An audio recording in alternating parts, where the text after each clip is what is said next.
Something has been lost in Muslim communities across the world that was once so embedded in the daily practice of the faith that it did not require a reminder. Something that the Prophet considered important enough to make a specific list of. To itemize.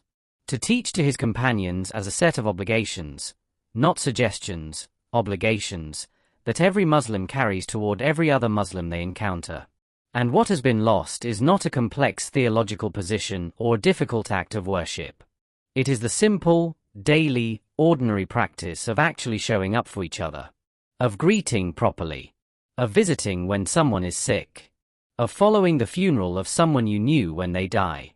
Of being the kind of neighbor and community member that the faith asks you to be, not when it is convenient but as a matter of right. As something owed. As something the person next to you is entitled to receive from you simply because you share the same testimony of faith. Welcome to Gentle Reminders. Subscribe and turn on the bell. This one is practical. Let us begin. I want to tell you about a woman who visited her sick neighbor and found out something that changed how she understood her own obligations as a Muslim. And then I want to go through all 6 of these rights one by one with enough detail that by the time this video ends you will not be able to forget a single one of them. She had lived next to him for almost 4 years. He was an older man, recently widowed, from a different country than her, quieter than most of the other neighbors. They had exchanged greetings over the years. She knew his name. She had brought food to his door twice, once when she made too much and once during a celebration. She would not have described herself as close to him, but she would have said they had a friendly relationship. She knew he was Muslim. He knew she was Muslim. They had never had a conversation longer than 10 minutes. He fell ill in the autumn. She heard through another neighbor that he had been unwell for several weeks. She meant to visit. She kept meaning to. She was busy with her children and her work and the ordinary demands of a life that fills itself up without asking permission. She put it off for 2 weeks. Then 3. Then she heard he had been hospitalized and had come back home. And she felt genuinely ashamed of herself and she went to his door. He opened the door looking smaller than she remembered. He invited her in. She sat in his living room and they talked for the first time in a real way, about where he was from, about his wife who had been gone for 3 years, about his children who were in another country and called regularly but could not come, about the weeks he had been ill. She asked him if anyone else had visited. He was quiet for a moment and then he said, "You are the first." She drove home and sat in her car for a while before going inside.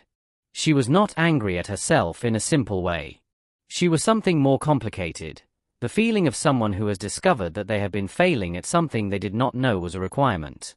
That there was a category of obligation she had not known existed. That her neighbor had a right over her that she had not fulfilled. Not because she was a bad person. Because nobody had ever told her clearly enough that visiting the sick Muslim is not optional. It is something owed. She went home and read the statement of the Prophet about the rights of one Muslim over another. She had heard it before. She had never heard it as a list of things she personally owed to specific people in her life. When she read it that night with her neighbor's face in her mind, it landed completely differently. Every item on the list had a face attached to it. The person she walked past in the street. The colleague she worked alongside. The neighbor she had not visited for 2 weeks and then 3. The member of her community whose funeral she had not attended because she had not known him well enough to make the trip. They all had rights over her. Real rights. Rights the Prophet had described in clear specific terms. Rights she had been unaware she was failing to fulfill. She started the next week. Small things first. She started greeting people with a full greeting of peace instead of the abbreviated nod she had been offering for years. She responded properly when someone sneezed and praised Allah. She accepted an invitation she would normally have declined because she was tired. She visited 2 more people in her community she knew were unwell. And she noticed something she had not expected. Each of these small acts produced something in her that the passive comfort of a familiar routine had not been producing. Connection. Real, specific, human connection with the people who shared her faith. The sense of being part of something rather than adjacent to it. The Prophet described 6 specific rights that every Muslim has over every other Muslim. These are not aspirational ideals. They are duties, things one Muslim owes another as a consequence of the bond of faith they share. Understanding each one properly changes how you move through every day. The first right, greeting with peace when you meet. The greeting of peace in Islam is not a social pleasantry. It is an act of worship and an act of conferring something real. When you greet another Muslim with the full greeting, peace be upon you, you're making a statement about how you see them and what you wish for them. The Prophet said that you will not enter paradise until you believe, and you will not believe until you love one another. And shall I tell you something that if you do it you will love one another? Spread the greeting of peace among yourselves. The greeting is not the beginning of a conversation. It is itself an act of care. Most Muslims in Western cities walk past each other without saying it. Each of those moments is an unfulfilled right. The second right, accepting an invitation. When a Muslim invites you to their home, to a gathering, to share a meal, accepting that invitation when you are able to is not optional. It is a right the inviting person has over you. This does not mean every invitation can always be accepted. But it means declining casually, declining without real reason, declining because you would prefer to stay home. These are not straightforwardly acceptable. The invitation is an act of connection. The acceptance is the response the faith asks for. The third right, giving sincere advice when asked. When another Muslim asks for your counsel, the right they have over you is honest, sincere, genuine advice. Not what they want to hear. Not the comfortable answer. The honest one.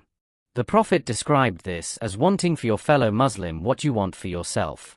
If a friend asks you whether the decision they are considering is a good one and you know it is not, they have the right to hear what you actually think. Giving them flattery dressed as advice is a failure of this right. The fourth right, responding properly when someone sneezes and praises Allah. When a Muslim sneezes and praises Allah, you are obligated to respond with a blessing for them. This sounds like the smallest of the six. In practice, it is a continuous daily reminder of your connection to every Muslim around you. Every time someone sneezes and praises Allah, you are pulled out of whatever you are doing and reminded that the person beside you is your brother or sister in faith. The Prophet built this moment of connection into every sneeze.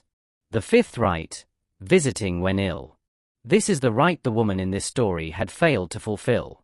When a Muslim is sick, visiting them is not a nice thing to do if you happen to have time. It is a right they have over you.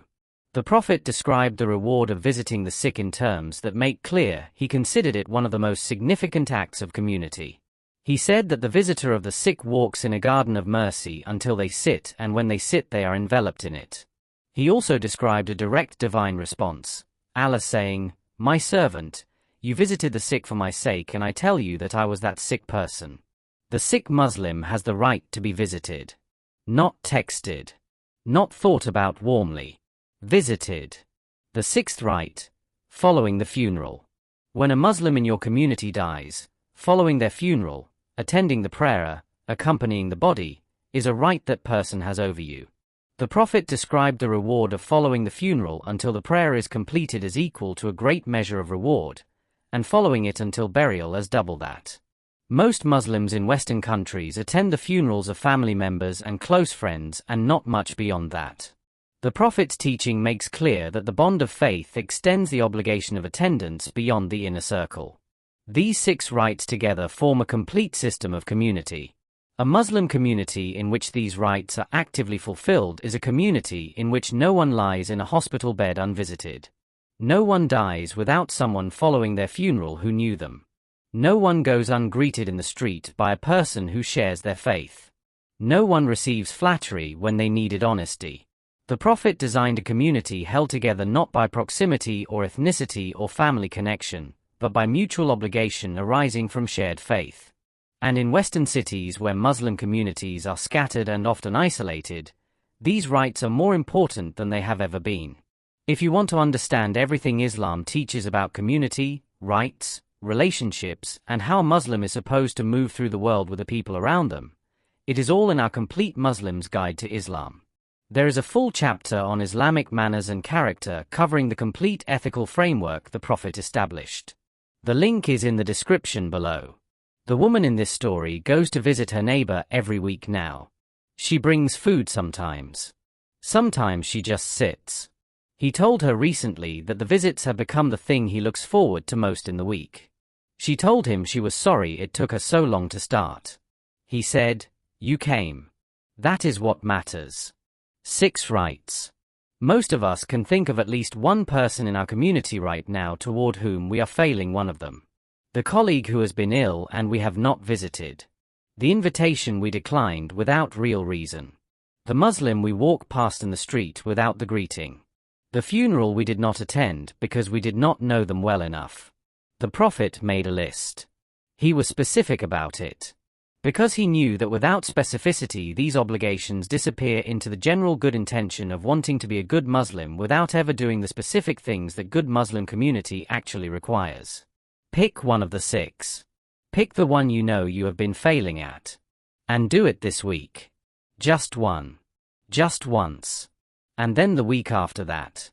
And see what happens to the community around you when you start treating the people in it as people who have rights over you. Real rights, owed rights. Not just nice people it would be good to be nicer to. Share this with one Muslim who needs to hear it today. You might be the reason they pick up the phone and visit someone who has been waiting.